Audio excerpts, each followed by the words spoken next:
Title: Forbidden Secrets in the House. Setting: O'Hara High School and the Forgotten Lands Beyond.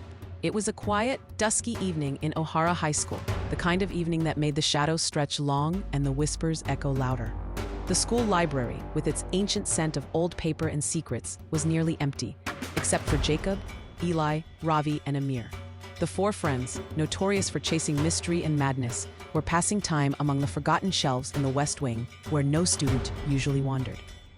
That's when Jacob's hand brushed against a worn black leather book titled Forbidden Secrets in the House. It wasn't registered in the system. No barcode, no author, no date. He opened it.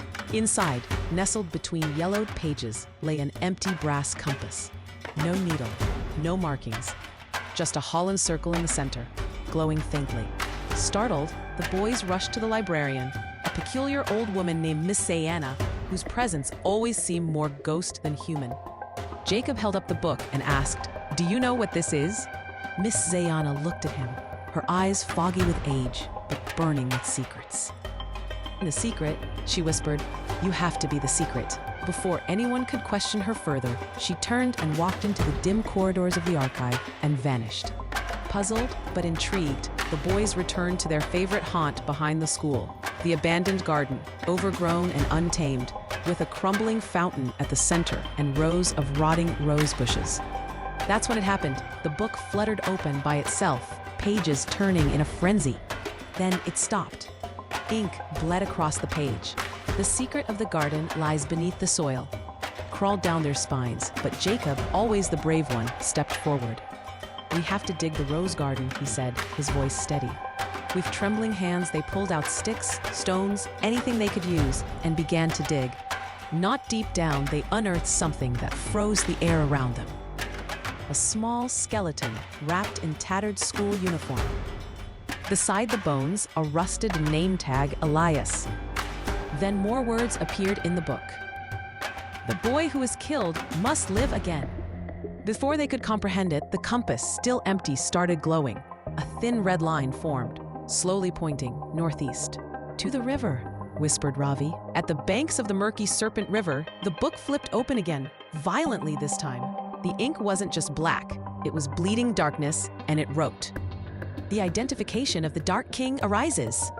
Jacob felt his wrist burn. He looked down. His bracelet, an old gift from his late grandfather, was glowing. The same symbol appeared in the soil near the river. He dug. There it was. An identical bracelet, ancient and etched with runes. The moment he touched it, both bracelets burst into a crimson light, burning into his skin. The book roared open. "The fallen warrior, arise and defeat the tyranny in this world." Suddenly, visions consumed Jacob.